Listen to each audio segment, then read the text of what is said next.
Is it politics? What is it that nobody cares about sports? The kind of support that sport used to get in the past is no longer here. The thing is, taking a knee doesn't mean that that's the only thing you're doing on it. Right. Taking a knee along with other stuff. Samantha, what are you looking forward to when you return home to Trinidad and Tobago after winning the title?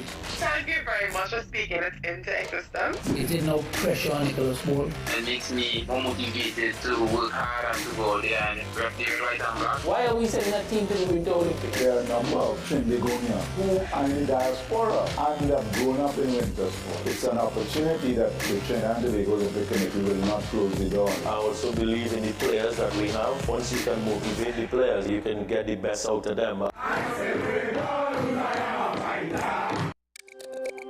Every word, every line, every paragraph depicts a real moment in someone's life. A father, a sister, a mother, a brother. We at Newsday are dedicated to you, the people, and through independent, unwavering journalism, strive to always bring your stories to life. Because your stories are more than just words. Newsday, independent and credible.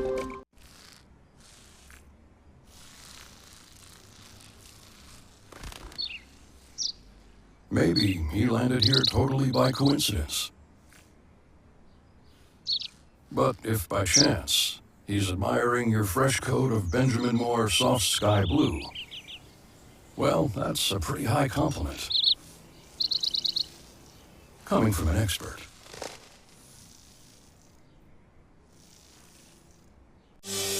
Join me, Dr. Nalini Kokram, on What's Up Doc, where we discuss all your burning questions concerning health. Trinidad and Tobago is among one of the highest risk group of patients that develop this form of genetic breast cancer. What I'd like to take home from a short interview like this, screening. You must screen. Because it's silent. It's silent. Yeah. And because it's silent, you don't know it's there. What's Up Doc, every Tuesday and Thursday on WESN, Content Capital.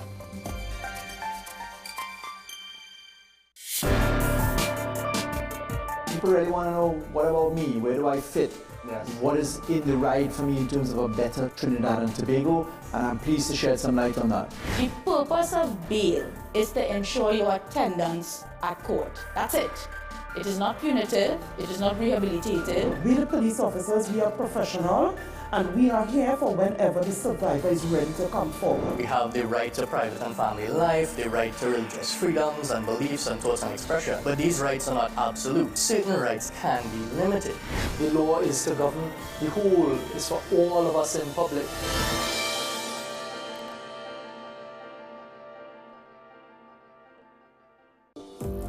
Join me, Sule A. Joseph, as I delve into the day-to-day psychological issues plaguing our society. We will discuss behaviors that encompass the biological influences, social pressures, and environmental factors that affect how you think, act, and feel. Site, Thursdays at 11:30 a.m., only on WESN, Content Capital.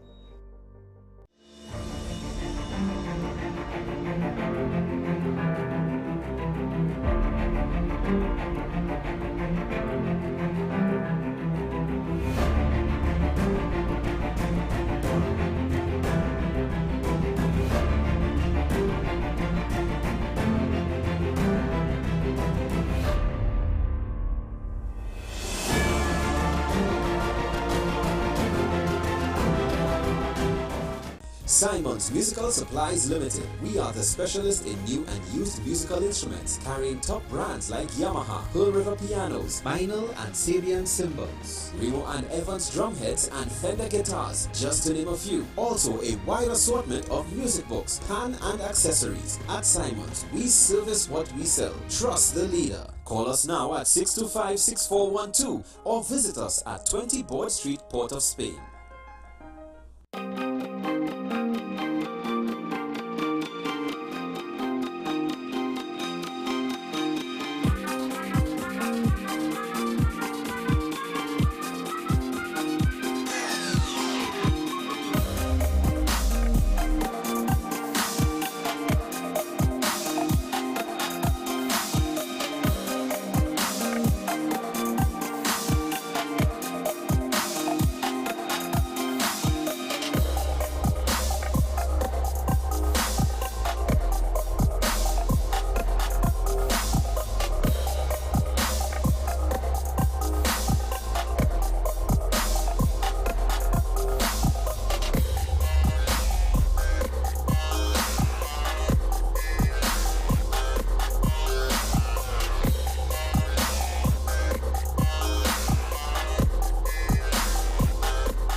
Every day, we communicate through stories.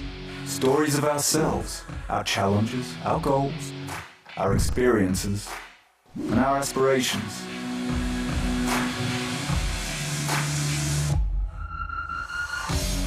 Storytelling is an art that we have mastered. WESN Film Studios comprises a collaborative team of experts with extensive industry experience locally, regionally, and internationally.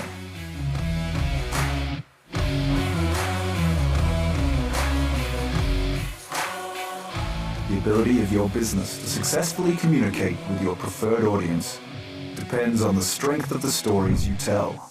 Your vision should be communicated in a high-quality, professional, and creative way.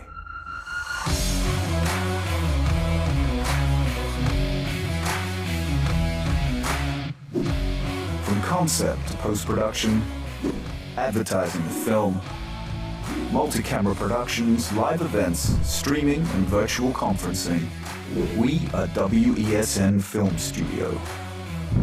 Let your own unique voice be heard and your vision realized. Call us today at 628-5835 for your next production.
WESN.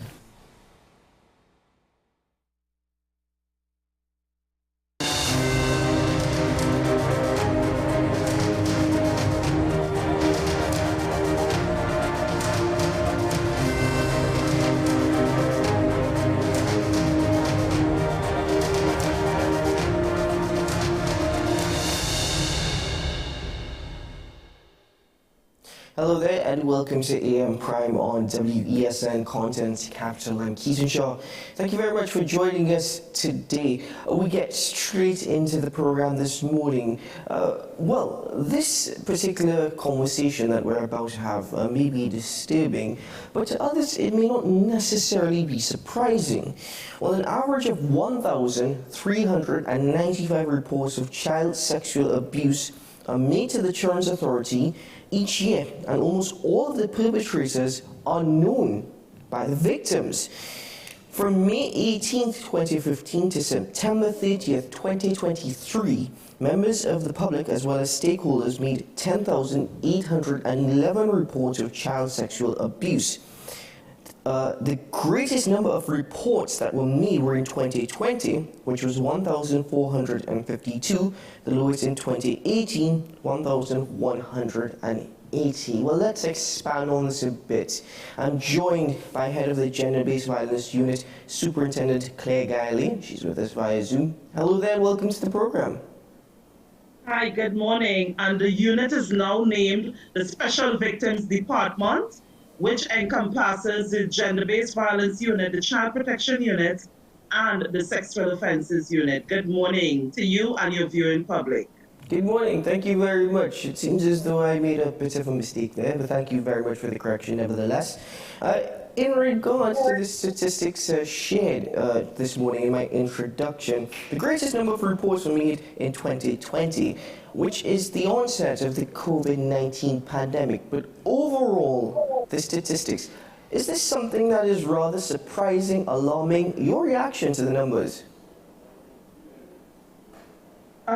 It's really sad that children have to be going through this abuse in Trinidad and Tobago. But child abuse is nothing new in Trinidad and Tobago. Persons are now becoming aware of the child abuse. So that is why it is sounding very alarming. Now, one child being abused is one child too much, and child abuse should be zero. Children should be allowed to live freely and to be able to be nurtured by their caregivers, their parents, so that they can function well and become responsible and, whole adults in the future. What is most alarming to me is that the report indicates that there are a number of victims who are under the age of 1 year. A number of victims under the age of less than 1 year. But primarily, what is the most frequent age group in regards to reports received? Well, it will vary. For example, when it comes to sexual abuse, you may find that children between the ages of between 10 and 17, because a child under the Children Act in Trinidad and Tobago is anyone who is under the age of 18 years. Now, what we see happening is that, persons sexually abuse, even exploit children a lot in Trinidad and Tobago. We are seeing where in most instances, and this is really sad, the perpetrator is always known to the child. The perpetrator is in most cases someone that child would have trusted. It is always someone who the parents or the caregivers would have trusted with their child. Mm-hmm.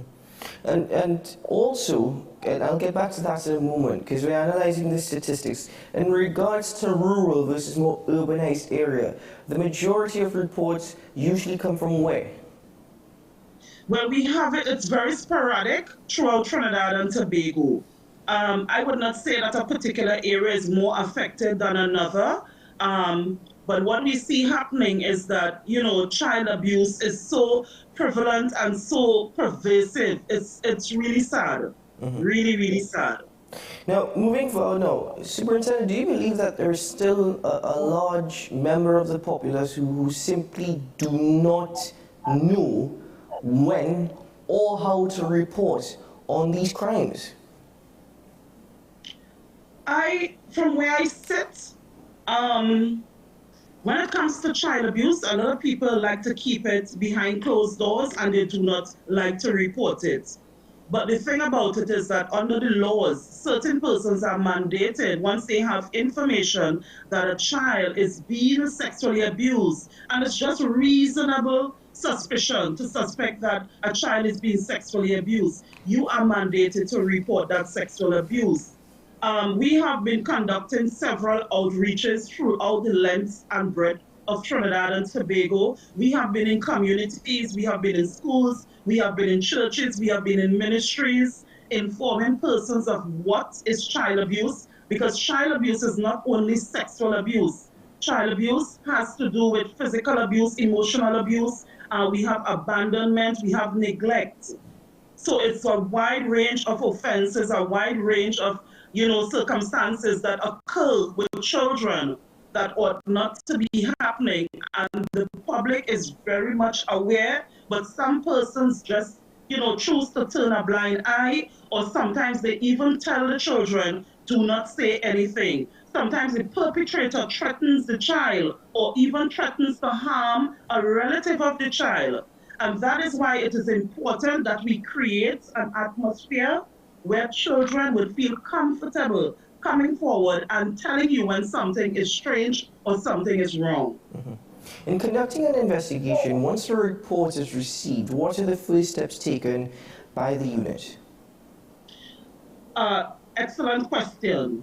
The child's welfare is of critical and paramount importance. For example, we have to ensure that that child is safe. So we ensure if the perpetrator is in the home with the child, we would immediately remove the child and inform the Children Authority of Trinidad and Tobago. They are the governing body who can place children and remove children. But we as police investigators, if we have information that a child is being abused, we can do that initial removal and inform the Children Authority immediately. After that happens, we would interview that child in the presence of a responsible adult in order to garner information or facts about that report. Now, I'll tell you, sometimes it is very difficult to make a child disclose. You have to exercise a lot of patience because we are talking about a trauma victim and more so a child. And that is why it is critical that persons who work in the areas of children or child protection ought to be very much trained. Because, you know, sometimes you can be very, you could be very anxious in order to, you're trying to get a child to disclose and the child is not trusting you in order to disclose to you what has happened to them. Now, if in the majority of instances, the victims know who the perpetrator or perpetrators are, in removing that child, is it that the TTPS looks to remove the child from the environment within the family and place them elsewhere? Or is it an option to consider moving them to another family household, another family member? Right. So you always want the child to be comfortable. So one of the first options would be another family member or even a godparent or, some family friend who the child is accustomed to. But when it comes to placement of children, I want the public to understand that the Children Authority is the one who actually does the assessment and place children. Sometimes children are placed in foster homes. They are placed into state homes as well. So it's the Children Authority who has the last say as to whether that child stays at a particular residence or not. But the child must be removed from where the abuse is taking place. Another thing I want to be noted, if there are other children in the home, those other children may be at risk and may also be removed from that situation as well. Thank you for that clarification, Superintendent. But moving forward now with the conversation, are there instances when the Trinidad and Tobago Police Service are conducting their investigation? As you mentioned earlier, you have to be patient, because they are trauma victims as well. But are there instances where you find victims wanting to return to such environment?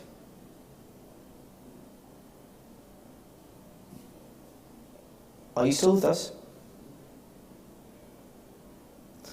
I think Superintendent is frozen. We've got you back now.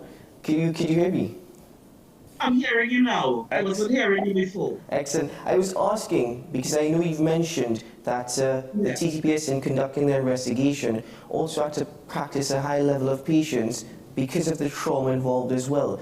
But these are children that we are speaking about. Are there instances during the course of your investigation where sometimes victims may want to return home or to a set environment where they were abused? Yes, and that happens because, sometimes a child is confused. A child is confused, and sometimes when you remove the child from the environment, the child misses the mom, misses the other sibling, and sometimes even misses the perpetrator. And that is why it is critical that as adults, perpetrators need to stop. They need to leave children alone because sometimes a child is so confused. And if you don't teach children from a very tender age what is appropriate and inappropriate behavior, we can have some problems down the road.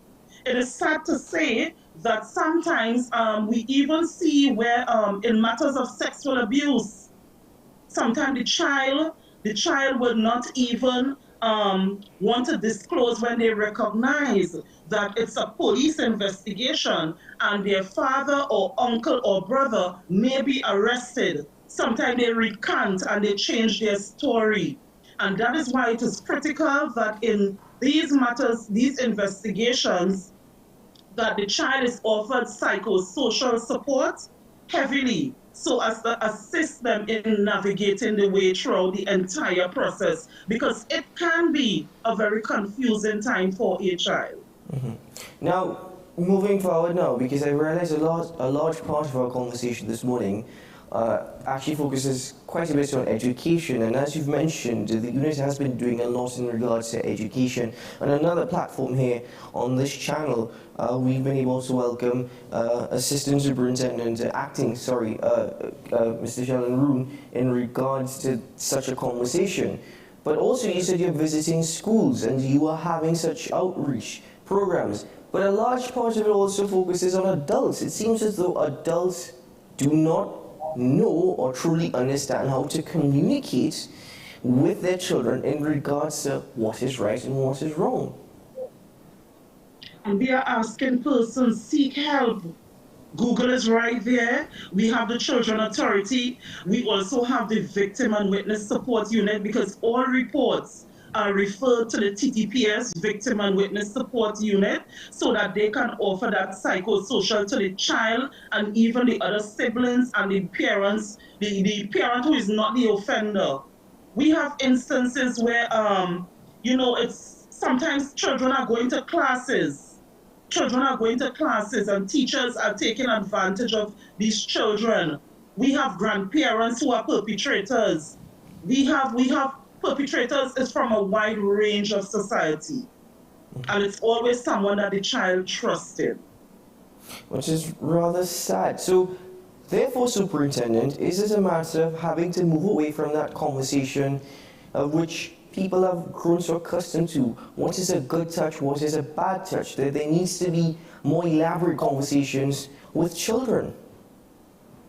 And they must change that term, because you see that good touch and bad touch, because sometimes a bad touch makes you feel good. So we have to use, terms that the child can relate to, like appropriate and inappropriate. Because when you use good and bad touch, they are kind of moving away locally and internationally from that good touch and bad touch, because some bad touch can make you feel good and you don't want to confuse the children. So you say appropriate, inappropriate. Your body is your body, my body is my body. You teach the children about consent. We live in a society where everything is a skin, teeth, and a laugh. If someone says no, and you teach your children that here's what, it is okay to say no. And whenever you're playing with someone and someone says, here's what, stop, I don't like that, or don't do that, you have to tell your children immediately stop. You have to teach your children human rights from a very tender age, in an age-appropriate way, because everyone have rights, even children. Children have a barrage of rights. And we can Google those rights and you can read them to your children. You can use it as a time where you bond with your children, letting your children understand.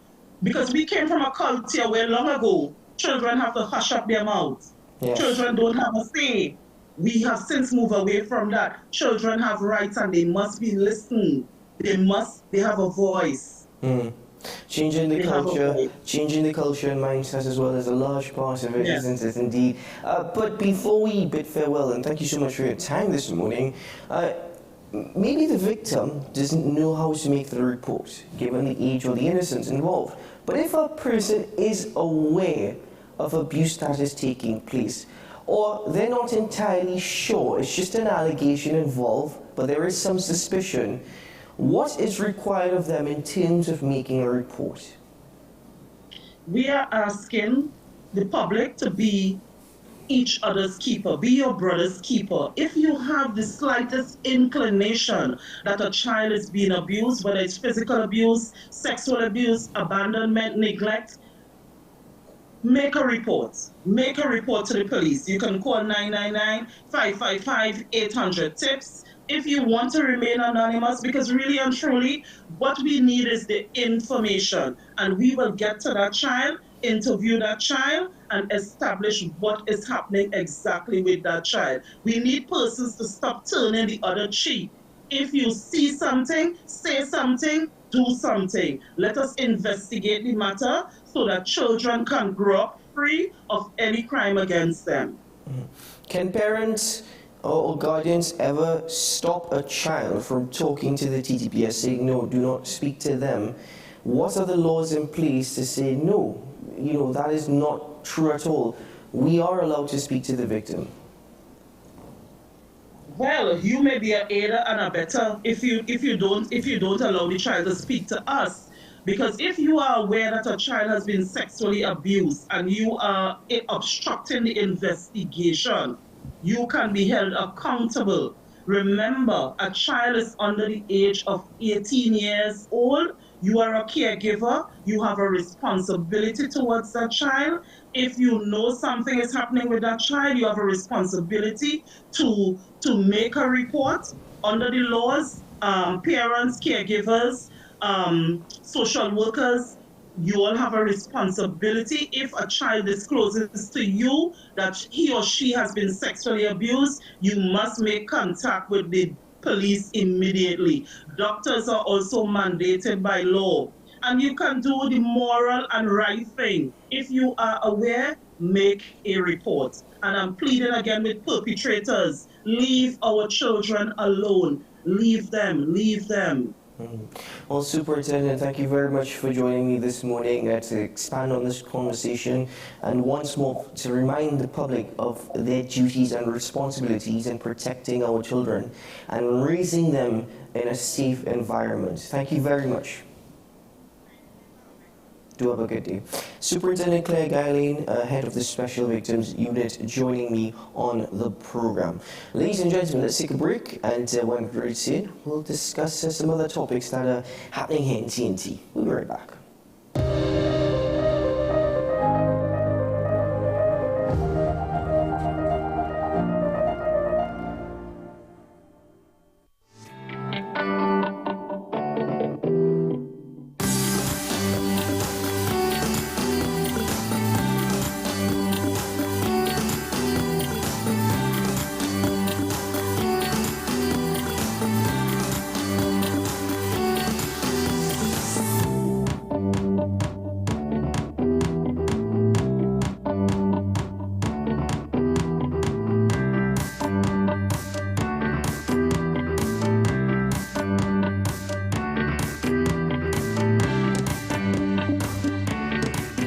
Simon's Musical Supplies Limited. We are the specialist in new and used musical instruments, carrying top brands like Yamaha, Pearl River pianos, vinyl and Sabian cymbals, Remo and Evans drumheads and Fender guitars, just to name a few. Also a wide assortment of music books, pan and accessories. At Simon's, we service what we sell. Trust the leader. Call us now at 625-6412 or visit us at 20 Board Street, Port of Spain.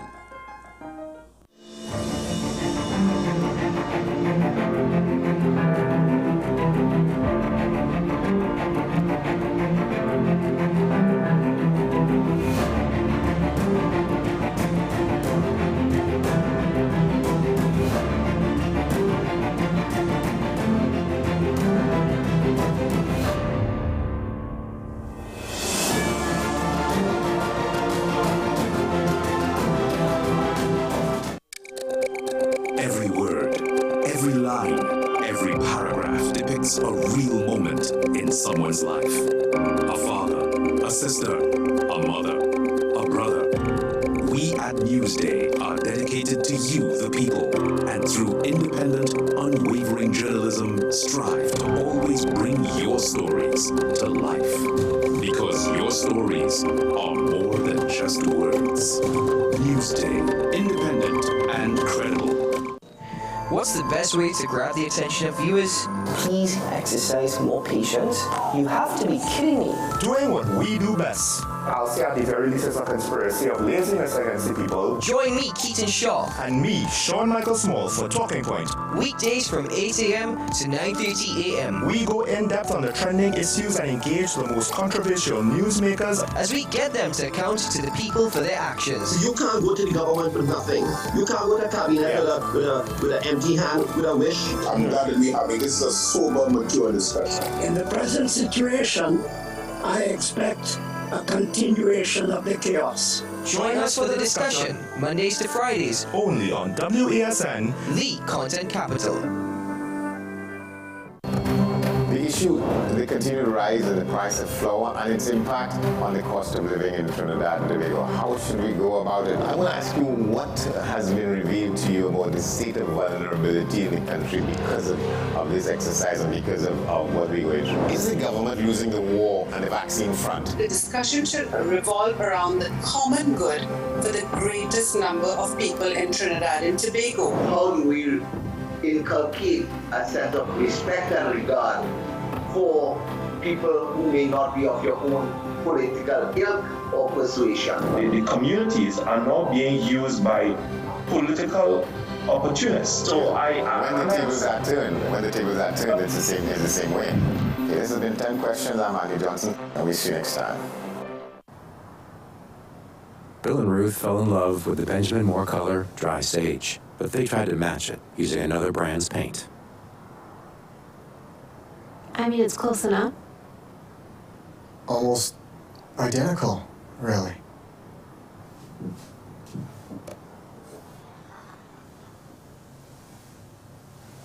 Yeah, there it is. Never trust another paint to be a Benjamin Moore color.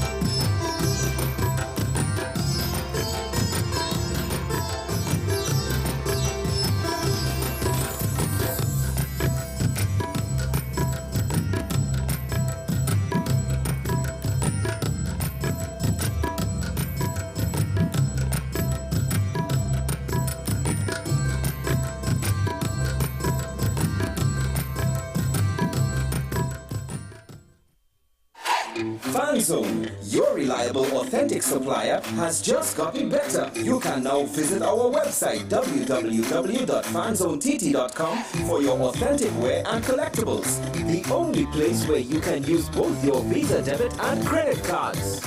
Visit our website fanzonett.com to make your purchase today. The newest book is here, Closer to the Church, the debut novel by author and former mayor Louis Lee Singh. Available at all the home store branches, Barataria, West Mall, Shogunas and C3 San Fernando. Paper-based bookshop 10 Nook Avenue St. Anne's, WESN 30A Gattaca Street Woodbrook, Metropolitan Bookshop Ariapita Avenue Woodbrook, and all RIK bookstores nationwide. Available online as paperback on Amazon.com and Kindle for e-readers. For more info, call 628-5835 or 389-6504. Also available from author Louis Lee Singh, I Used to Live in Heaven, Letters to My Granddaughters, and Local Government in Trinidad, Conspiracy Against the People. Take some time for yourself or spend some time with the family at Sandy Point Village Hotel. Enjoy our various studio and suite apartments, self-contained with their own kitchenettes and Wi-Fi. We also have our famous 100-foot swimming pool and our beachfront restaurant, the Steak and Lobster Grill. And our location in Crown Point puts us near the center of activity from the nylon pool to the local nightlife. Call us and make your reservations at 639-8533, 389-2378 or email us at sandypointvillagehotel@gmail.com.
Welcome back to the program, ladies and gentlemen. Thank you for making the time to be with us this morning.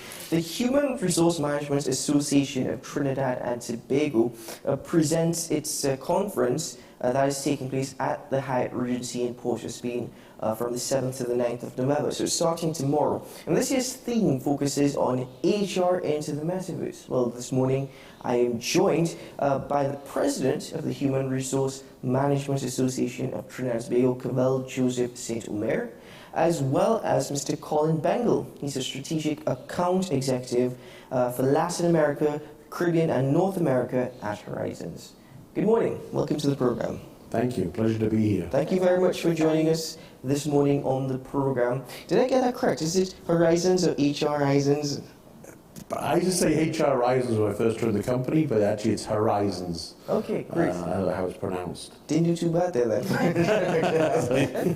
Mr. Joseph St. Omer, thank you so much for joining us this morning. The theme this year, quite an interesting one. The theme about the metaverse has been around for a number of decades, but within the last 10 years it's really exploded. Is that precisely the reason for the focus on it this year? Yes, we wanted to explore everything technology and the fact that a lot of the world of work and the workspace, how we define the workspace, has shifted and changed considerably coming out of the pandemic especially. A lot of change was impacting the world of work long before COVID-19, and we saw things change exponentially during the pandemic, and of course a lot that is happening now that we've passed at least that stage of the pandemic, and we're now ushering a new era for the world of work. The metaverse is a concept. We've seen it going past what the internet did, right? And it's a mix of what's happening in virtual reality, AI, machine learning, and automation. And we want to prepare our practitioners for what's evolving in terms of the world of work, and that's why we selected that theme. Now, we did get a lot of criticism from different quarters, but we recognize at HIRMA we want to push the envelope a bit, and we want to do things a bit different, recognizing that HR's role in organizations have to change. It is changing. It has evolved over the years, the profession, and we now want to prepare for that new era, that new phase that we'll be going through right now. And that's the main reason why we selected this theme. And embracing technology, now is the time for HR practitioners to begin embracing technology as well into the workspace and making technology work for you to support your talent strategy, to support all the strategic initiatives that an organization will naturally be doing. We want to use the technology to support the world of work and to support our organizations, and we have to understand it first in order to be able to provide that support to our respective organizations. I like how you introduce the program. It sets the tone for the rest of the conversation because there are a lot of elements there that we can pick out and expand on, but the first actually comes from a conversation that we were having before we came out live, and that is HR in the workplace. And Colin, you've spoken a lot about how HR has evolved within the workplace. If you can share that with us and the viewing public this morning. Yes, I introduced SAP to Trinidad and the Caribbean back in 2000, so I have quite a lot of history here in the islands. And then the SAP ERP solution was mostly focused on the back office financials with a small piece of core HR and payroll.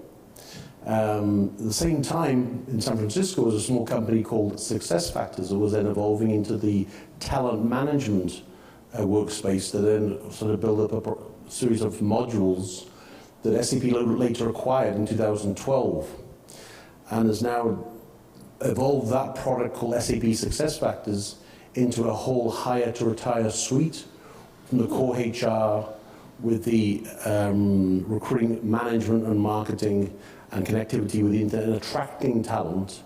Once you have the talent on board and you've selected your candidates, the onboarding process. Once you have your candidate on board, then you need to assess that candidate. So set the candidate goals and performance targets. And that assessment, what is their career path? So career development planning and succession planning, which is very important, especially as a lot of the employees in the workspace are getting older towards retirement. We need to bring on new blood to fulfill those roles. And then compensation planning, very important to make sure that you are paying your talent the right remuneration package so they don't leave and go somewhere else. And you have to go through a whole process, which is very expensive. So retaining your talent is key. So, and then also the learning process. To evolve in your job, you need to have skills. So that's all linked to succession planning, creative development planning. So what you have right now is a complete suite which gives the CHRO, the Chief HR Officer of the company, or the HR Vice President, really that empowerment of knowledge and information to get to the seat of the table, which they didn't have before, because normally, or not normally, in the past, HR fell underneath either IT or finance. Now it has its own place at the table. And there is a misconception that HR deals only with the hiring, the recruitment, or even the discipline or release of an employee. But you just said it's a lot more than that. It is. That was what we used to look at HR 10, 15 years ago. And now it's evolved into really a technology platform and a whole division of the company management. Just the sickness, time off, employee assessment, rehiring. Are we going to do an acquisition? Are we going to downsize? What's our expansion plans? How do we plan for that? HR is key to really the whole evolvement of the company. Yes, certainly. And want to come back to this year's theme, HR in the metaverse, because if you take a look at technology and how technology is affecting everyone in 2018, if we speak about virtual reality headsets, it was just over 800 million that was sold globally. Now, you're seeing up to 4.2 billion headsets being sold annually. So exactly how is the metaverse affecting human resource management? Well, technology on the whole is causing major shifts in the workspace, and it also creates opportunities, but there's a bit of fear around it as well. I think HR, and in terms of the employee and managing organizations to prepare for what's happening, needs to distill the fears and prepare the workforce with the new skills that are required for the future. And that's what we're attempting to do here with this conference, by bringing lots of people together in one space to discuss and distill the issues that we are going to be facing going forward as well, even what we are facing right now. So there's fear around job loss, for example. A lot of people feel with AI that a lot of jobs will be lost, but we need to prepare the workforce for the new skills that are evolving. Just like every other industrial revolution that took place in the past, when we saw a transition to automation and all of that, people had these fears that, when jobs are lost, there will be no role for them going forward. But we eventually prepared the workforce and the new generation of workforce for what's new and what was evolving. And we have to do the same in this particular edition of the revolution, as we'd say, right? The fourth industrial revolution. And we are attempting to do exactly that by bringing our practitioners and experts into the space, and also solution providers. We want HR practitioners to conduct business like any other profession does. B2B, B2C, bring the relevant parties together, get a sense of what's on the market, what's available to you, so that you can now assist your organization in charting the way forward for the changes that are happening as well.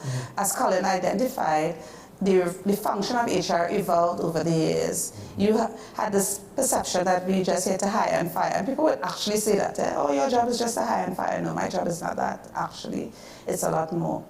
Companies now are making big business decisions. You're seeing a lot of growth in our region, for example, a lot of decisions being made to enter Suriname, enter Guyana, because what's happening across there.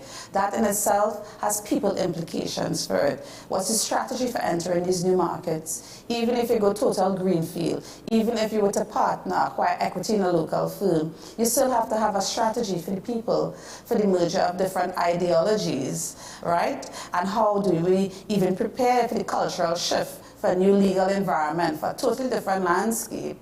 That requires HR's input from the beginning when strategy is being discussed. And we need our practitioners and our leaders to understand that. So if you look at some of the presenters we have at our conference, Yes, there are HR practitioners who are presenting. Well-known practitioners, so you have Georgia Donaldson, you have Richard Solomon, Charlene Pedro, right? Even on our board, we have 2 board members, Bunny Rambachan and Desmond Lawrence, who are presenting. But in the middle of that are CEOs, C-suite executives, people who are not even HR practitioners. Because if we want to be the change and see the change and be a part of that change, we have to hear from these leaders and what they expect of us just the same way. So we do have our C-suite panel, the president of ETech, right? The CEO of Cyber Eye Limited, right? Ian John. We have Nadia Bayer from 800 Tech. I mean, a lot of big firms, Lorenzo Hodges, a lot of big firms and a lot of big players in the industry and the market coming together to discuss critical issues that is impacting us and impacting our profession and the world of work. In addition to public sector opinion is critical. So we do have the Minister of Public Administration. She's opening day 2. And public administration, as you know, is responsible for the function of HR in the public service. Yeah. So if we're talking technology and technology solutions, the government being the largest employer in the country have to be involved in that conversation and that narrative just the same way. We have the Minister of Health. We will be focusing on health and wellness. We've seen a lot of change and the impact that it has had on people in terms of their mental health and their physical health as well too. So we are looking at how we can incorporate digitization into healthcare and into healthcare solutions that will impact the workforce in a positive way. Because now more than ever, our workforce, our employees need that kind of support. A lot of trauma took place over the last couple of years. Employees have lost loved ones. They've had to even not only lose them, but not even in some instances being able to say goodbye to them, not being able to be there with them when they had their last moments. And that in itself has created trauma. And you're seeing it being exemplified in different spaces and in different ways. You know, people wondering why we have an increase in domestic violence, why we're seeing so much violence in the school. Yes, there's a number of things that happen and we haven't done the research around it. But look at what we experienced over the last 3 years. And these are the same people entering into your workspace every single day. Either a perpetrator, a victim, or somebody who've experienced some sort of trauma. So we couldn't have this conference without talking about healthcare and dealing with mental health in the workspace and how technology could assist with it as well. Let's speak about that for a moment, Bengal, in regards to focus on technology. I like all the points that you've raised, particularly in healthcare, but to start with technology, in your work around Latin America, North America, and the Caribbean, particularly in the Caribbean, your analysis of companies and their acceptance of new technologies, incorporating it into HR management. Well, as I said, the Success Factors was created in 2000. They initiated it on cloud out of San Francisco. So they adopted the cloud technology in the early stages. The Caribbean wasn't ready for that. We were primarily based upon on-premise systems here until the technology, the infrastructure, caught up. Now we have high-speed connectivity across all the Caribbean islands. So that's made the advent of cloud and embracing cloud technology far easier. So that was one main obstacle to get over with IT, and also IT losing the power where the HR department can deal directly with their own technology needs with a vendor like ourselves, SAP SuccessFactors and Horizons. We do the implementations of those solutions.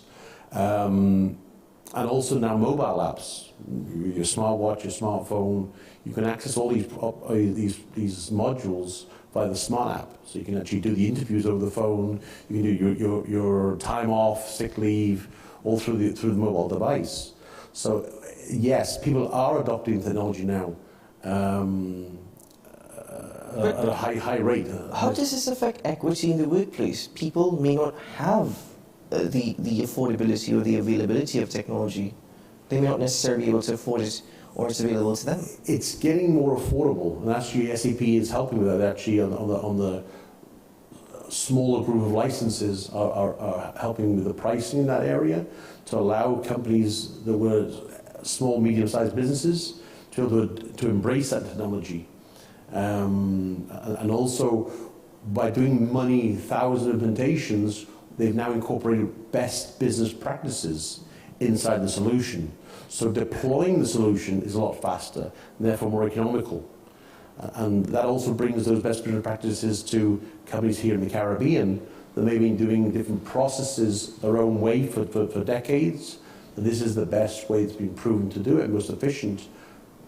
Embrace the process. Again, in your experience, what are some of the key factors that companies need to address in regards to HR management? Because we're speaking about the adoption of new technology, constantly evolving.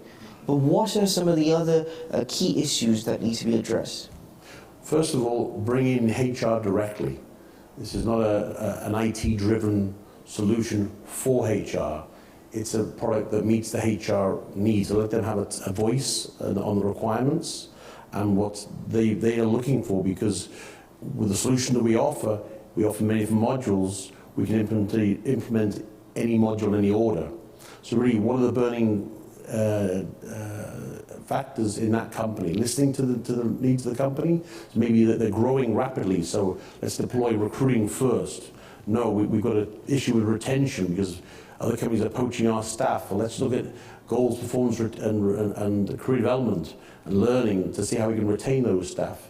So it's really looking at what the company's long-term objectives are, short and long-term objectives are, to really defining what are their priorities and then deploying the technologies around those priorities and then giving them that information available for the HR executive team to guide the CEO and the company what's really happening, and also doing surveys internally with products like Qualtrics, which is also an SAP product that integrates with SuccessFactors. So doing employee surveys, how are the employees feeling about a certain matter? That's very important. So they have buy-in into where the company is going. I think that's very important. And that ties back into directly what you were addressing as well in regards to important factors, because you mentioned a greater focus on health in the environment and how it impacts upon HR management. But as we're coming to the conclusion of this morning's discussion, thank you very much for joining us this morning. Focusing a bit more on HR being the health of an organization, I think that's one of the themes that we can take away from this morning's discussions. Why is it important that you have these conferences and discussions?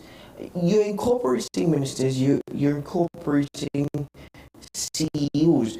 What about the voice of employees? Yeah. It's important for always for us to host events like this, conferences, bringing relevant people together, because change is happening right before our eyes, and our profession, like any other, is evolving. And we cannot hold on to the tricks of the past or the things that worked in the past when you have an evolving workforce. So you said the employees. The employee needs have changed. The support that they require has shifted. They are no longer willing to sit with your organization for 10, 20, 15 years. There isn't a young generation workforce right now or person right now saying, I want to retire in your company. It's just not happening. Yes. That was things that our grandparents and great-grandparents did. If you don't understand the change that has changed in the workforce dynamics, then you will be left behind in terms of that war where talent is concerned. We're all fighting for X amount of resources. Companies are competing with each other for talent. That is the reality. Yes, there's a labor supply issue here, demand versus supply, and the skills that the employer is looking for it's short in supply. It may have a lot of people on the market, but not necessarily with the right skills. Our job is to prepare our workforce and to retain the top talent that we have. We want to keep the people who are doing great stuff in our organization. So the support that SAP and other solutions provide to us, they're part of the solution, but the people element still remains. So you can have a million software available to you, but the people element in terms of how you implement, how you utilize that to your advantage is critical. How you utilize it to retain the top talent in your organization is critical, and that's part of the narrative. So if we don't understand the shift that has occurred, so Colin spoke a bit about surveys, right? If we are totally unaware that our employees need support, that they need flexibility, that, you know, that they want to have that entrepreneurial spirit be accepted in the workspace, because we're seeing more the rise of the gig economy as well. If we're not aware that people don't want to work for 8 hours anymore, they don't mind coming and working on a different type of employment contract with you for 4 or 5 hours, and then they move on to do what they are passionate about at the end of the day. If we don't understand those shifts and provide solutions to balance the interests of the employee and that of the employer, and to make it work for the employer, an employee with an entrepreneurial spirit could actually help your business grow exponentially, you know, because they see things through different lenses. They see time in a different way that the average worker doesn't. They see solutions to common problems just by being on the ground, because they have that mindset already. That they want to marry and make it work for you, and there are ways to make things work for you. And we want to bring employer, employee, and solution providers in the same space. So it cuts down the time, it cuts down, I mean, if we all could come to a common appreciation and understanding for what's happening, it makes everybody's job easier. And certainly we can make the kind of change and differences in our organization that could really, I mean, let me tell you, Keithan, an employer doesn't, I always say an employer doesn't benefit if your workforce isn't growing and developing and evolving. You can only go as far and as fast as the people that you have in your organization. That's just the reality. It's the people that drive the change, that will support your vision, your mission, whatever your strategy is, right? And we need HR to be up there and center with you in terms of strategy, in terms of rolling out that strategy, so we can get people on board. We can get the buy-in of the staff. And we all have to work together, because it's in the interest of all of us that this company succeeds, this company does well, because it should redound to the benefit of everyone in the organization. So just for that reason. Just before we bid farewell, should companies actually want to be involved or take part in this conference? Because I know it's starting tomorrow. Yeah, and there's still time to register. Please just let me know very quickly. There's still time to register for this conference. We have registration happening even while the conference is going on, because you can purchase a 3-day pass or a 1-day pass for each day.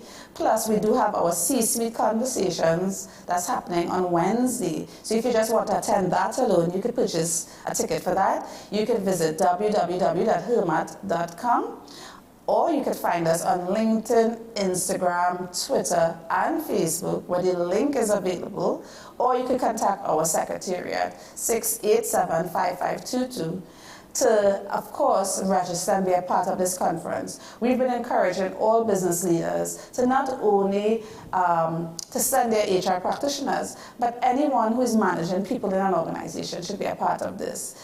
We've long advocated for the decentralization of HR, recognizing that it's not only is HR responsibility for people management, but once you're leading a team, you are a people manager. So we want you in our space. And if you'd like to meet Ms. Joseph St. Omer as well as Colin Mangle, you can do so at this particular conference. It's been a pleasure this morning. I could speak to you guys for a lot more to be said, but unfortunately time only says that this is where we bid farewell for now. But thank you guys very much. Thank you for your time. Appreciate the opportunity. Looking forward to the next conversation. All right, we're available. Thank you very much. Thank you very much. Ladies and gentlemen, let's take a break on the program.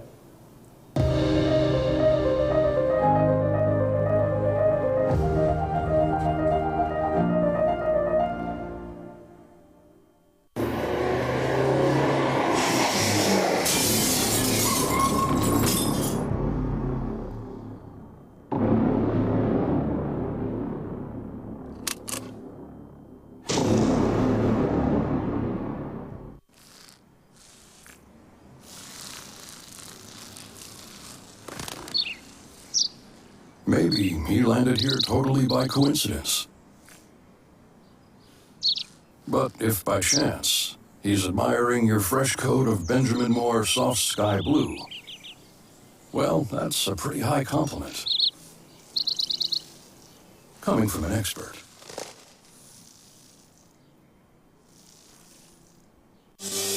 Join me, Dr. Nalini Kokram, on What's Up Doc, where we discuss all your burning questions concerning health. Trinidad and Tobago is among one of the highest risk group of patients that develop this form of genetic breast cancer. What I'd like to take home from a short interview like this is screening. You must screen. Because it's silent. It's silent. Yeah. And because it's silent, you don't know it's there. What's Up Doc, every Tuesday and Thursday from WESN, Content Capital. FanZone, your reliable, authentic supplier, has just gotten better. You can now visit our website www.fanzonett.com for your authentic wear and collectibles. The only place where you can use both your Visa debit and credit cards. Visit our website fanzonett.com to make your purchase today.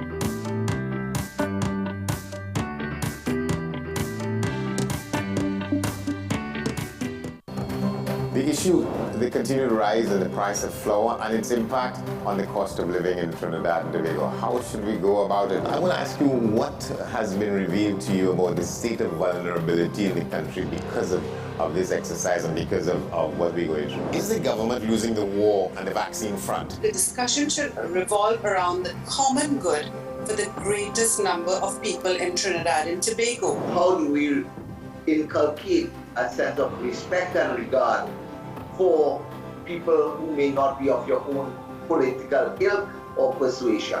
The communities are now being used by political opportunists. So when the tables are turned, it's the same way. Okay, this has been 10 questions. I'm Andy Johnson, and we'll see you next time.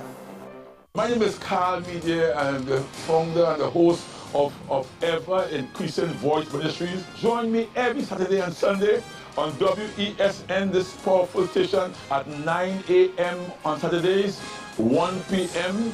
and 7 p.m. nightly. Also on Sundays, I'll be on at 7 a.m., 1 p.m. and 7 p.m. at night time. When you come here, we are getting people heavenly ready.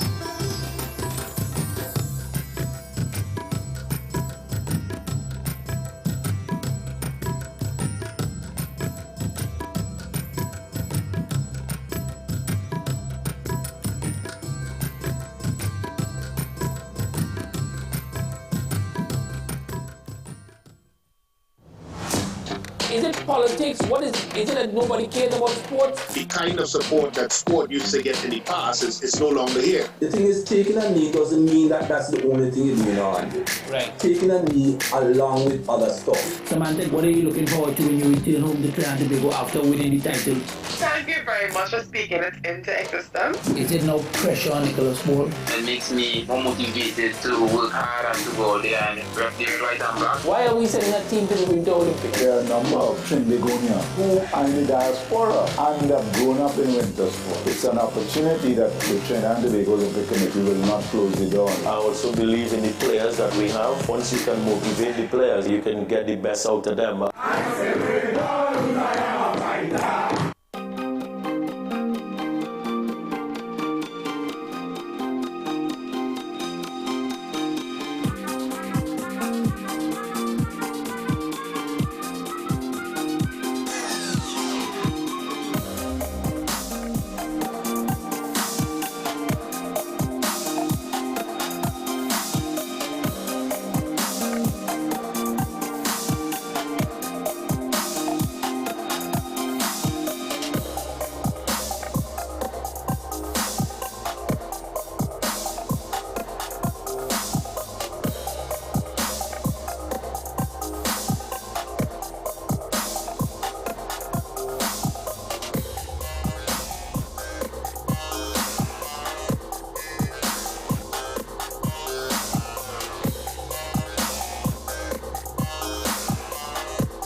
My name is Carl Media. I'm the founder and the host of Ever Increasing Voice Ministries. Join me every Saturday and Sunday on WESN, this powerful station, at 9 a.m. on Saturdays, 1 p.m. and 7 p.m. nightly. Also on Sundays, I'll be on at 7 a.m., 1 p.m. and 7 p.m. at night time. When you come here, we are getting people heavenly ready. The newest book is here, Closer to the Church, the debut novel by author and former mayor Louis Lee Singh. Available at all the home store branches, Barataria, West Mall, Shogunas and C3 San Fernando. Paper-based bookshop, 10 Nook Avenue, St. Anne's. WESN, 30A Gattaca Street, Woodbrook. Metropolitan Bookshop, Ariapita Avenue, Woodbrook, and all RIK bookstores nationwide. Available online as paperback on Amazon.com and Kindle for e-readers. For more info, call 628-5835 or 389-6504. Also available from author Louis Lee Singh, I Used to Live in Heaven, Letters to My Granddaughters, and Local Government in Trinidad, Conspiracy Against the People. Take some time for yourself or spend some time with the family at Sandy Point Village Hotel. Enjoy our various studio and suite apartments, self-contained with their own kitchenettes and Wi-Fi. We also have our famous 100-foot swimming pool and our beachfront restaurant, The Steak and Lobster Grill. And our location in Crown Point puts us near the center of activity from the nylon pool to the local nightlife. Call us and make your reservations at 639-8533, 389-2378 or email us at sandypointvillagehotel@gmail.com. If these walls could talk, they'd cry uncle. They didn't plan to become offices or yoga studios, but they've stood by us, even when we got a little stir-crazy. For that, they deserve some thanks. They deserve Benjamin Moore.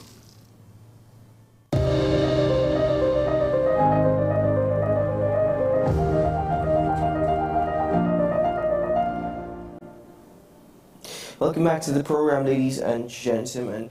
My next guest this morning, when we spoke about human resource in the workplace and the environment, we're now focusing on public service. And to an extent, it speaks about human resource as well, because it's coming from the Ministry of Public Administration. The Minister, Alison West, says the population will see increased levels of performance in the public service in the near future, hinting that the work-from-home policy, which they hope to come on board in 2024, could be one of the initiatives aimed at achieving this goal. Now, these statements are according to a newspaper article, a daily newspaper article, so we can only go based off of that. But I understand in recent times, I am aware that the Minister has been speaking very positively about work-from-home policy, anticipating, hoping that 2024 is the year that we see TNT adopting such. Now, let's expand on this. I'm joined by the retired head of the public service, Mr. Reginald Dumas. Good morning, sir. Welcome to the program. Morning. I can hardly hear you. Well, I'm not sure what's going on there.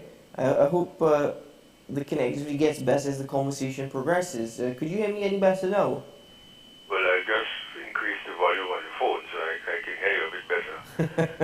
But if you can do it from your end as well, that'd be helpful. We'll try to certainly increase it from our end as well, sir. But in regards to increased levels of performance in the public service due to a work-from-home policy, not much in terms of details as to how this will be achieved, but what are your initial thoughts on these comments from Minister Alison West? Minister who?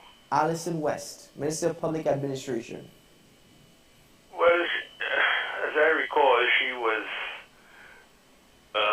referring particularly to the statements that Afra Raymond had made about the DPP. But if you're talking about the public service in general, yes, the public, not merely the public service, the public sector on the whole, because there's public service, yes, but there are the state enterprises, there are these special purpose state enterprises that the late Mr. Manning set up, and which I'm not sure functioned very well. We had a good example the other day of the Education Facilities Company, which is costing the taxpayer quite a bit of money. So we need an overhaul of not merely the public sector, including all the points that the aspects that I just mentioned, but an overhaul of our system of governance. This top-down arrangement that we've had for decades is not working. It's the colonial system. It was beautifully implemented by Eric Williams. And I always tell people that this country is still being run by Williams because the pattern of governance that he put in place is the one we still have. That is top-down. Virtual absence of consultation with whoever, and so on. You have it in the Constitution. If you look at Section 85 of the Constitution, the question of the relationship between minister and permanent secretary, you will see that the minister is down there in black and white, and it's not only the 76 Constitution, it was also word for word in the 62 Constitution. The minister is responsible for the direction and control. And the permanent secretary is responsible for supervision. Now, this is nonsense. Yes, the minister is part of the cabinet and part of the government, and the government has a policy, and whatever the government decides, the permanent secretary and the public service must carry out, whether they agree with it or not. But to say that the permanent secretary is responsible only for supervision is to defeat the purpose of good governance, because a supervisor is not a manager. And the word management appears nowhere in the Constitution. You can't ask people to manage when you are constitutionally telling them that they're not responsible for management. They're responsible for supervision. And when you go to direction and control, that means that the minister is the boss. I say so, therefore it is so, which again is a piece of nonsense. I remember a minister many years ago, dead now, who took this so literally that he insisted that applications for vacation leave or casual leave coming even from very junior members of his ministry had to go to him, not to the permanent secretary, not to the head of administration, because they don't need to go to the permanent secretary in a properly run system, had to go to him. And when I discussed this with him, I said, well, you are the minister. Why are you looking at applications for leave? And he said, well, the Constitution says I'm responsible for direction and control. I am directing and controlling. Now, you can't get anywhere with this. So this whole system of governance has to be looked at. It's no good our pointing fingers at this one and the Prime Minister pointing fingers at the public service and saying they're this and that, and the public service pointing back fingers at we're not getting anywhere. Now, we have to have a total revamp of the situation. So then, do you believe, if we're looking at a total revamp of the system, that the functions or the role of a service commission... I'm not hearing you too clearly. The functions, the role of a service commission, if we're speaking about revamping the system, do you agree with the Prime Minister's comments that the 21st century we shouldn't be living by service commissions still? That in 2024 he's bringing legislation to remove service commissions and replace it with an all-rounded one body, one independent body, tribunal that is. No, I would certainly not agree with the removal of service commissions in a society like this. The service commissions are there, and as a sort of buffer, if you like, between the politician and the other body, whether it is the Public Service Commission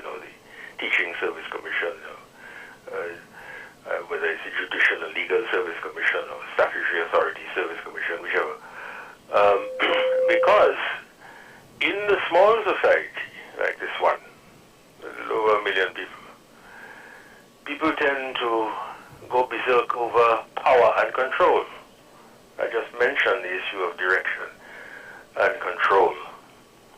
And to believe that the world revolves around them. I've seen this happen so often. You know, people get elected to office, they get a title, and suddenly all wisdom descends on them. Quite amazing, really. They don't have to talk to anybody, they don't have to talk down to people, because they know. They only come to you and call you brother and sister at the time of elections. After that, you are ladies and gentlemen. So, I would not agree with any proposal to remove the service commissions, but again, the service commissions must be looked at within the framework that I mentioned a few minutes ago of the system of governance that we have. How are the service commissions to function better? I see some proposals coming out a few days ago from the Police Service Commission, which startled me in part. I can't find them on the internet. I don't know where I saw it actually. But we have to look at the whole system. And I would certainly not agree with the removal of the commission, because that would mean that the politician would have direct control of the service, whichever the service is, whether it's the public service, whether it is the teaching service, whether it is the police service, whether it is the judicial legal service. You see what is going on now with the Prime Minister pointing fingers at the DPP, and the DPP saying that he has to get advice which would include legal advice because of the remarks that the Prime Minister has made and so on. Where are we going? So we have to look at the whole thing. And we haven't been doing that. We're just pointing fingers in our usual way, which we're very good at, pointing fingers and pull down people, instead of trying to identify the problem, identify the issue, and deal with it. Now, in terms of a solution, Mr. Dumas, because if management or responsibility of management is distributed across several departments or several offices, what does that suggest about accountability and efficiency? Accountability is not what it should be. It used to be fairly tight, but not anymore. You have the Auditor General going into offices and doing reports, etc. I don't know what comes of these reports. For instance, if you look at the Tobago House of Assembly, the Auditor General has made several reports over the years on the financial behavior of the Tobago House of Assembly, and has never been able, and I have all the reports there, has never been able to accept the offerings of the Tobago House of Assembly on its financial behavior. Yet no one has, as far as I know, has been sanctioned, and we simply continue. That is not good enough. How could it be good enough? You're dealing with taxpayers' money again. So accountability is not what it should be. I think here is where Minister West talked about the need to have a closer look at how things function, because you don't want just, for instance, in the rental of property, just to rent a property from someone and just pay the person at the end. And that is something that one should be looking at. We are saying that we spent $55 million on a building in Park Street that was never used. Who was paying the rent on this building? The DPP or the government? Clearly, the government. So for years, the government is paying rent on a building that is empty, and nobody asks a question. We only hear about it now after the lease is expired, that $55 million has been spent not only on rent, but on refurbishing. Where does responsibility lie? on the DPP or the government? If the DPP, and I've seen something to the effect of the Attorney General said that he had seen a document from the DPP saying that he accepted the building. Okay, if the DPP accepted the building and then changed his mind, why did the DPP change his mind? And if the contract was signed between the time of acceptance and the time of changing his mind so that the contract is valid and you have to pay, why over the years has nothing been done, as far as one can make out, to have some other use for the building instead of leaving it empty? Were there no other government agencies that could have gone into the building? It was only the DPP's office? So it is not enough to point fingers at the DPP. The government has to look at itself as well. And here I come back to the point that I made earlier of the need to revamp, root and branch, our system of governance. In terms of, as you mentioned, responsibility, if that be the case, and you're using the example of the $55 million for the rental of an office that was never used, who is to hold the government, as you just mentioned, responsible? And by the way, if you're about to say the people of Trinidad and Tobago, I'm not sure if that'll ever really happen. Well, if it's not going to happen, then we're in trouble, because if the people of Trinidad and Tobago simply shrug their shoulders and walk away, then you leave it to governments to do what they want. The people of Trinidad and Tobago cannot say they have no responsibility. It's their money. How can you say you have no responsibility if this is taxpayers' money? I don't follow the logic. You can't then point fingers at the government and say we could have fixed roads, we could have improved the education system and complete the school in Reform Village and so on, etc., etc. And at the same time say nothing about how the money is being spent. There have to be watchdogs. Now, in us again, come back to the small society. I know it's very difficult in the small society because you can be pulled down very easily. I've had my problems, so I know. I can speak from direct personal experience. You're talking too much. If you don't keep quiet, such and such. So you keep quiet because you want to get this job, or you want your niece or your godson or whatever it is to get that job. So you keep quiet. There is the issue of the impending threat all the time hanging over you like a sword of Damocles, ready to drop if you play the fool. I accept that. But if it is not going to be the people to talk out, then who is it going to be? The opposition.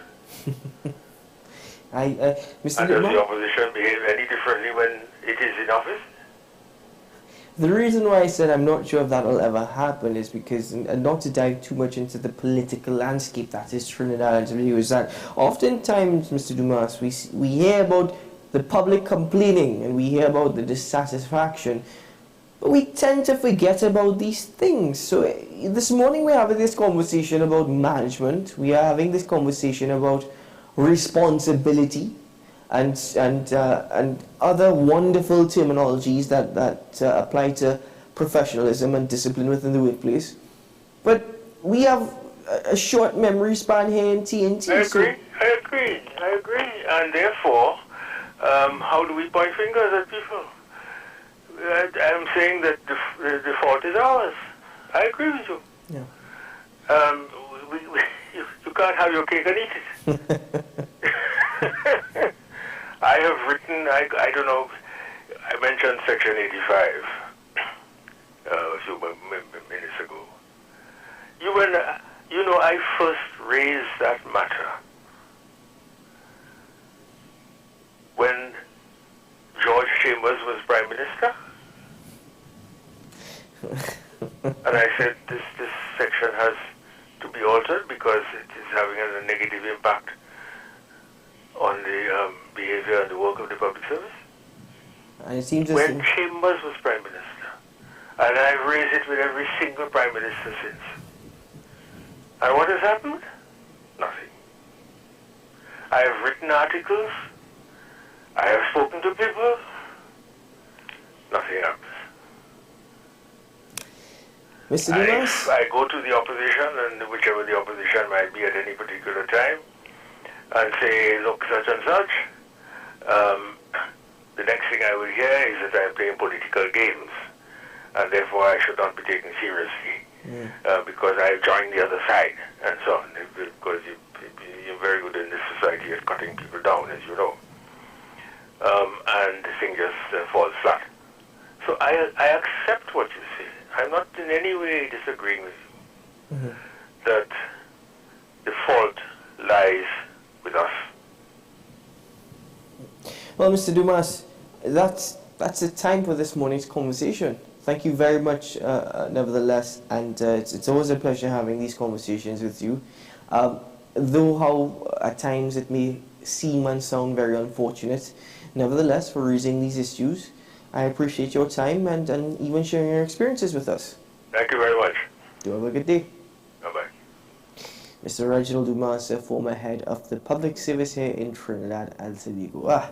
Oh my goodness, a lot to analyze from that conversation. A lot to analyze indeed. What if the issue of Section 85, Mr. Dumas has been raising since George Chambers was the Prime Minister of Trinidad and Tobago? Boy, oh boy, what does that say about our currencies, eh? Ladies and gentlemen, I wish you a good day ahead. I wish you a great week ahead, and maybe a productive one, maybe a safe one, and should things go good, I'll tell you I'll see you again tomorrow morning for AM Prime at 6 a.m. I'm Keaton Shaw, and as always, keep well.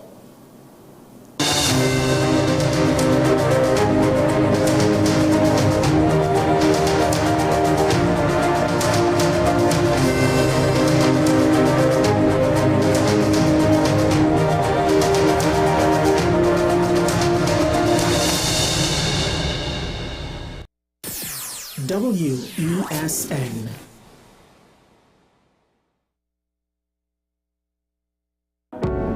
I'm Andy Johnson, and you're watching WESN, the content capital.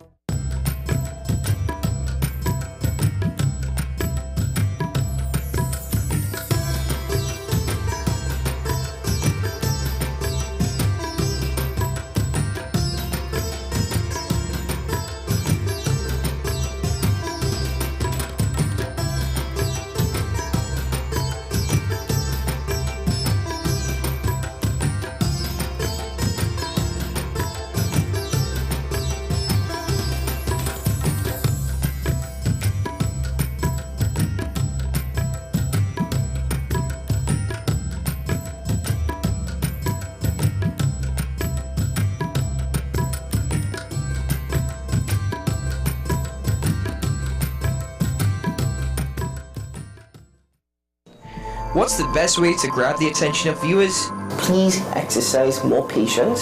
You have to be kidding me. Doing what we do best. I'll say at the very least it's a conspiracy of laziness against the people. Join me, Keaton Shaw. And me, Sean Michael Small, for Talking Point. Weekdays from 8 a.m. to 9:30 a.m. We go in depth on the trending issues and engage the most controversial newsmakers as we get them to account to the people for their actions. You can't go to the government with nothing.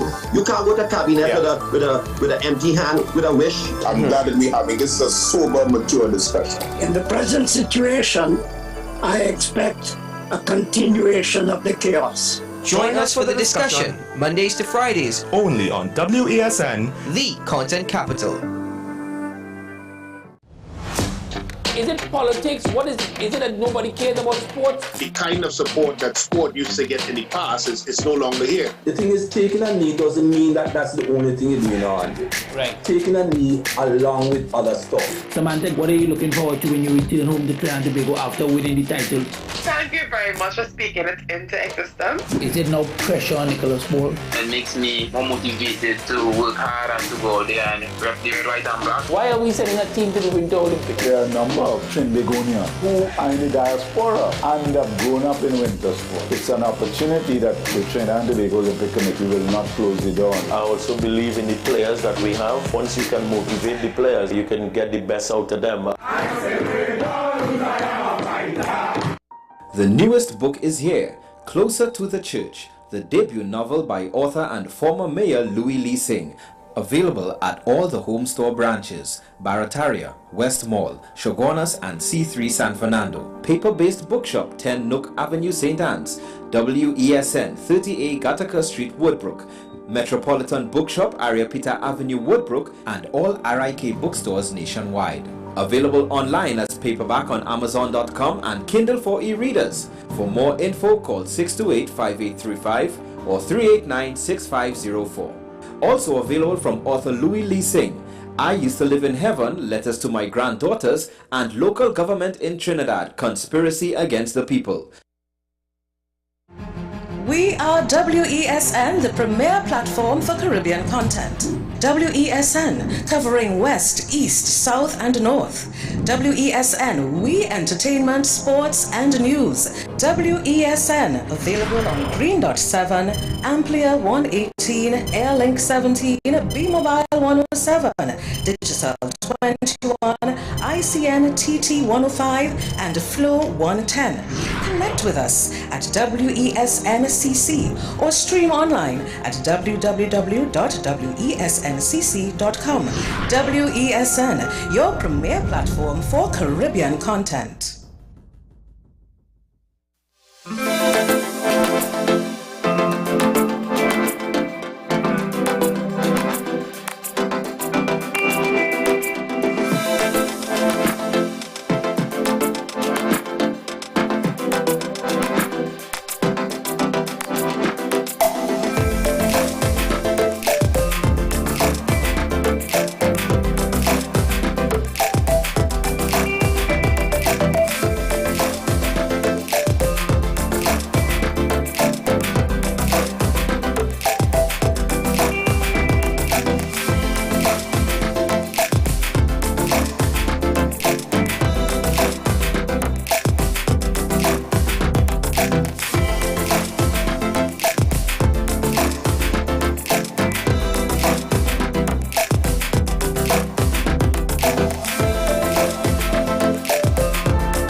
Будем, что такое война, и относительное спокойствие наступит в 26 году.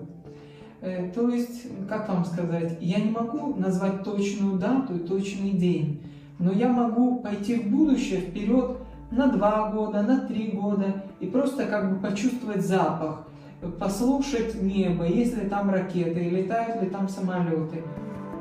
Вона мені допомагає. Їм ніхто не може дати відповіді, коли закінчиться війна. І оця невизначеність, яка дуже нестерпною є для людей, вона штовхає людей шукати опору. І для деяких людей оцією опорою стають гороскопи, стають передбачення.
WESN.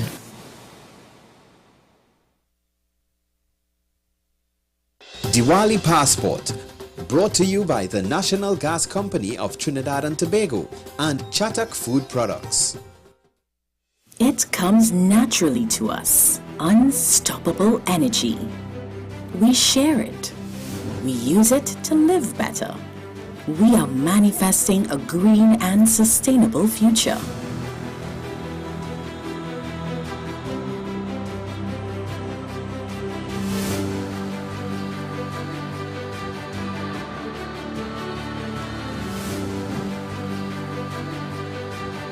NGC, pursuing sustainability at the forefront of energy.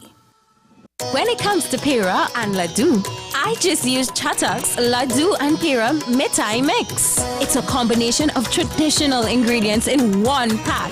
I don't spend all that time preparing different ingredients like Ma. 3/4 of the work is done. So now I can make fresh, delicious Pira and Laddu in about 15 minutes with the convenience of Chatak's Laddu and Pira Mithai Mix. Now Ma's Kitchen is a Chatak kitchen. Now available Gulab Jamun Instant Mithai Mix.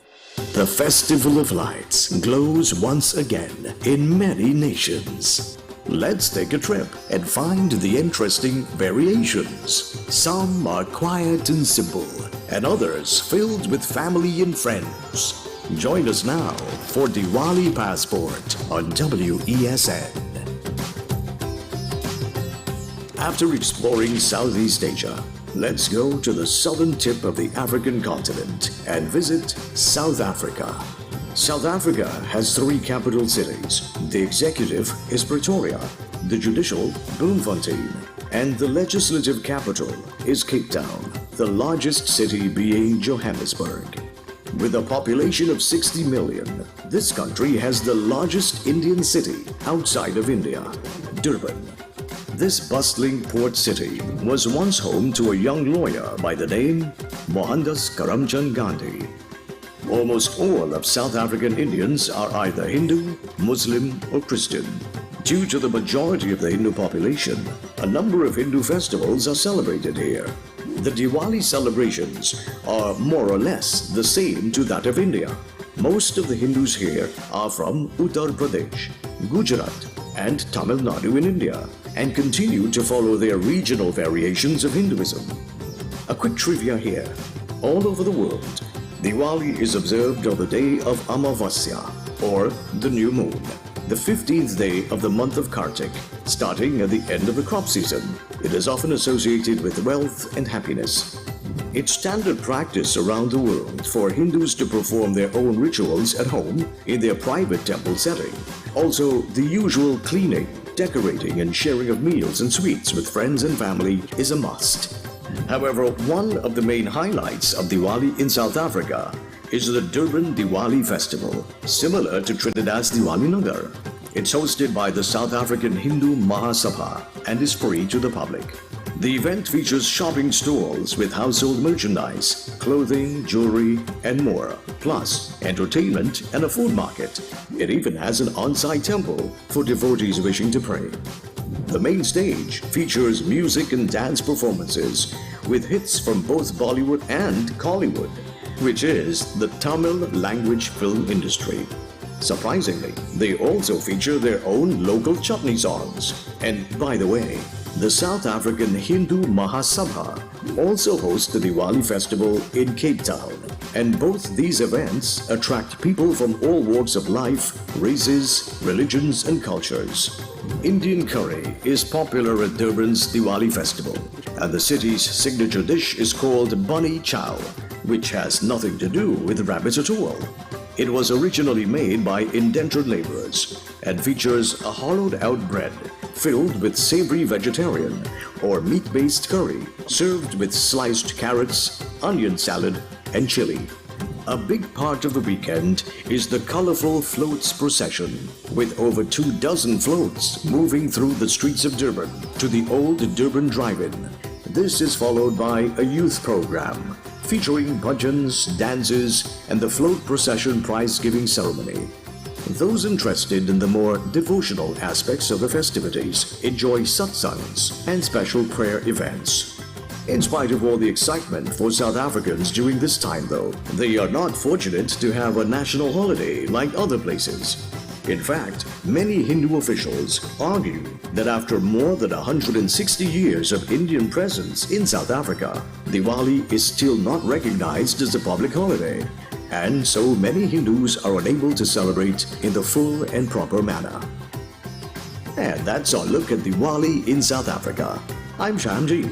Join us next time as we fly off to another destination with our Diwali passport here on WESN. It comes naturally to us. Unstoppable energy. We share it. We use it to live better. We are manifesting a green and sustainable future.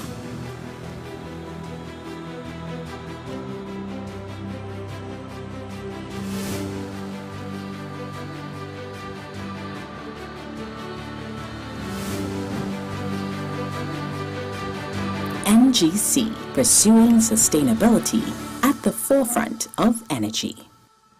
I just love Diwali. I put everything in place so my home is perfect for this season. And thanks to the little store, I get everything in one place. I picked up some Anand and Shankar brand wax diyas, hand-painted clay diyas, my coconut oil, cotton wicks, all my puja items, plus step-by-step guide to Diwali puja and Havan. My home will look and feel like Diwali with pretty hanging decorations, floating lights, rangolis and flowers, all from the little store. I'm all set to welcome Lakshmi Ma and all my guests. I've ordered some delicious fresh mithai in decorated boxes and bags and got some frozen vegetarian products, spices, all my groceries and hygienic paper sohari leaves for a delectable Diwali feast. Go to the little store in Curep. They've got additional parking and they're open on Sundays. Check them on Facebook or call 663-4415. Diwali Passport was brought to you by the National Gas Company of Trinidad and Tobago and the Little Store Limited. WESN.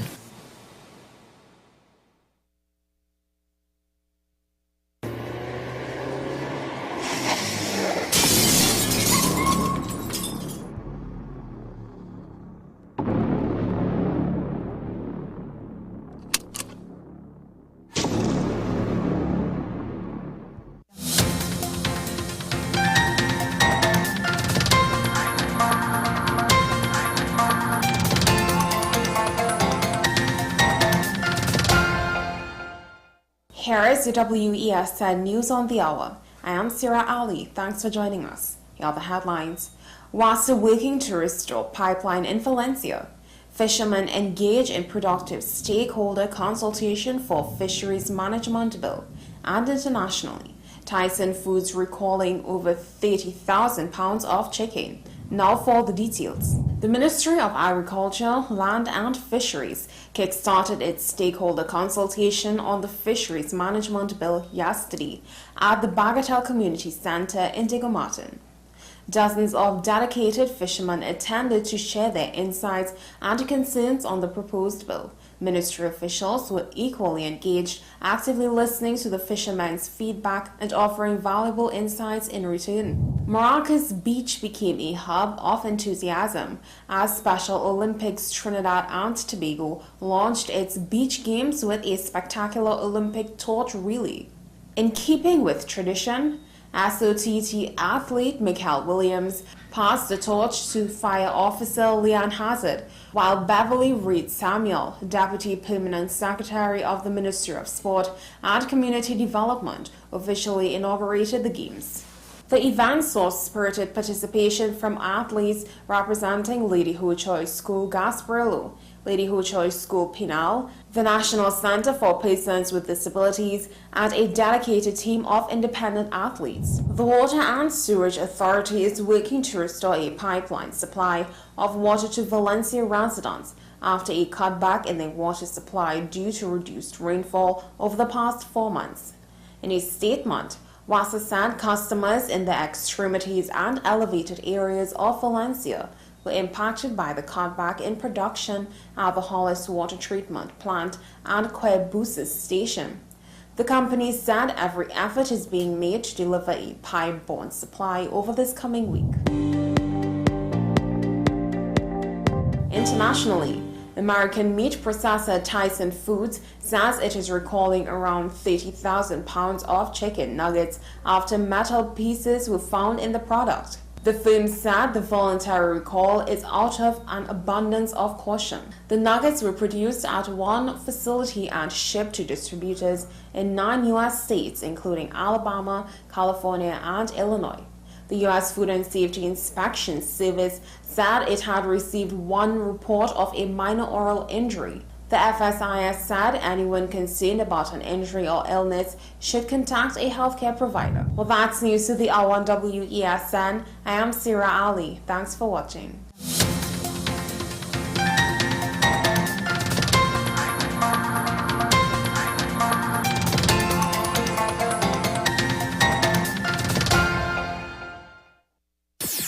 WESN.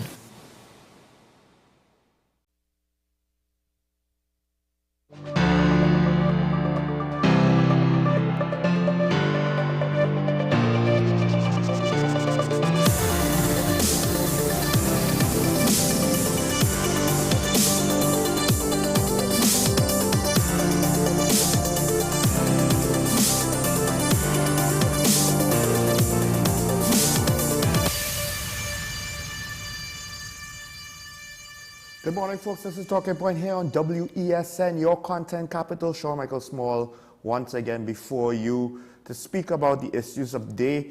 And there's been some, well, I don't want to necessarily say revelations, because it's the testimony in a murder investigation of which we more or less have a general idea of where it most likely will go, unless something new turns up.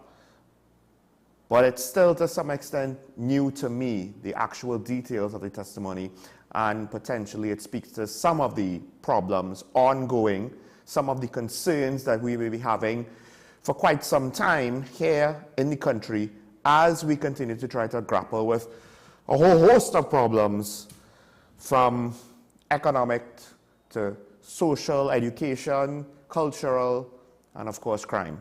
Now, before I start off the daily review, one of the things I do want to mention is there is a report in one of the daily newspapers that the young girl who was hospitalized for severe dehydration after being locked in a car for 2 hours, apparently she is on the mend. So there were concerns with regards to long-term injuries, given that we weren't necessarily sure what her injuries were.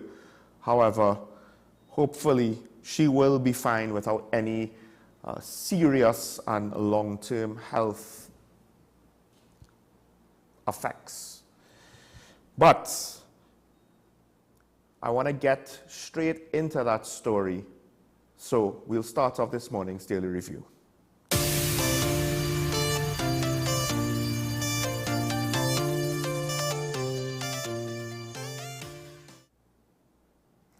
And by that story, I am speaking of the fact that, well, if police officer, a former police officer, I believe she might still be current WPC, Nicole Clement, she gave evidence, or was supposed to, I believe, yesterday, and she decided, for whatever reason, that she was afraid for her safety.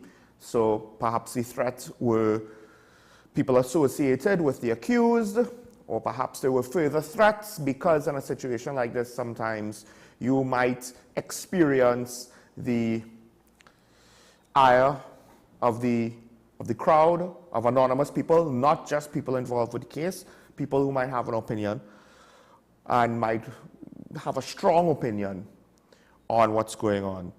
She decided that she wouldn't answer any questions yesterday. However, her deposition was more or less presented. It's been reported in all 3 of the major newspapers this morning. And reading it, it's not surprising. But to some extent, it's still upsetting. According to her deposition, so again, she is one witness. We could make of that of what you will. I don't know what other corroborating evidence they have with regards to her chain of events or what conflicting evidence they might have. But according to her, they were going after a target, Shamba James. They believed that he was armed with 2 AK-47s and he was about to commit a crime. And they identified the vehicle they believed he was in. And they opened fire on that vehicle. And then, out of the 3 occupants, 2 apparently survived or seemed to be in a good enough condition to survive. So then they were taken to a separate location, executed, and the lone male occupant was given a handgun. Well, sorry, it was placed in his hand and was discharged once, assuming that was, you know, the cliche of he shot first. During the time in between, all 3 papers report that the deposition states the other initial survivor, a female victim, basically was already fearful that she was going to be killed after the gunfire stopped, meaning she possibly,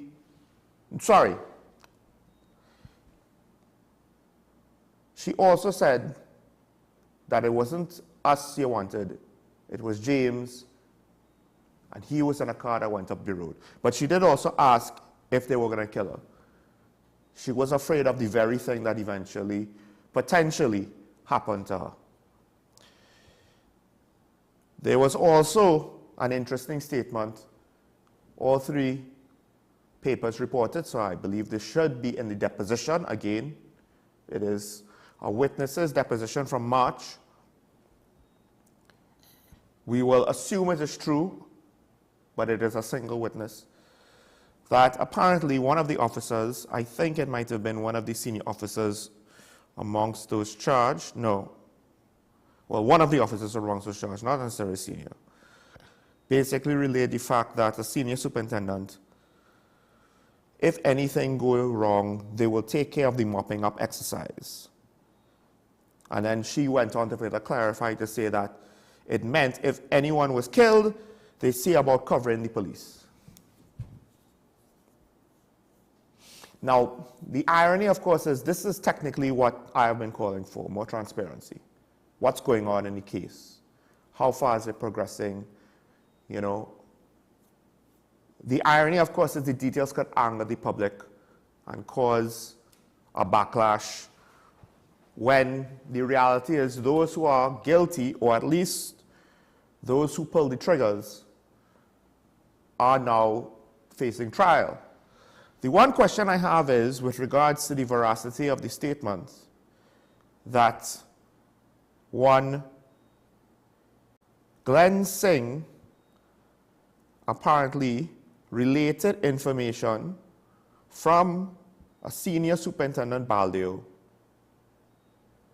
that they will be covered if anything goes wrong. Because I do believe there is no senior superintendent Baldeo in this trial. So this testimony being public opens up a can of worms, some sort of explanation, I don't know, in the trial with regards to what are the implications of this statement. To be fair though, what could be proven, what could we be certain of, what did he take part in? We just have a deposition that cannot be cross-examined, so we'll see how that holds up, although the witness is still technically available and present and is unwilling to speak. And I do wonder to some extent if this court case will delve further into the threats specifically that the witness is fearful of, because it may or may not have further implications with regards to this case or with regards to corrupt elements in the police service. Implications don't mean certainties. Investigations don't mean absolutes. It means looking into things. But questions are dangling in the air. And of course, at the end of the day, this case alone already caused a severe stain with regards to the police service. Now, to be fair to them, whenever they do have situations like this,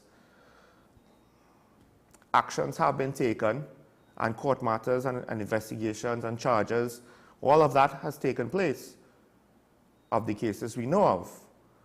There's an interesting implication about the questions from the TSTT hack that came out of some of the stories the other day, or maybe as recent as yesterday.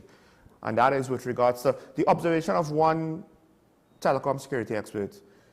Well, would we have known of these situations if information was not available to the public? So we know about this case because of the video that was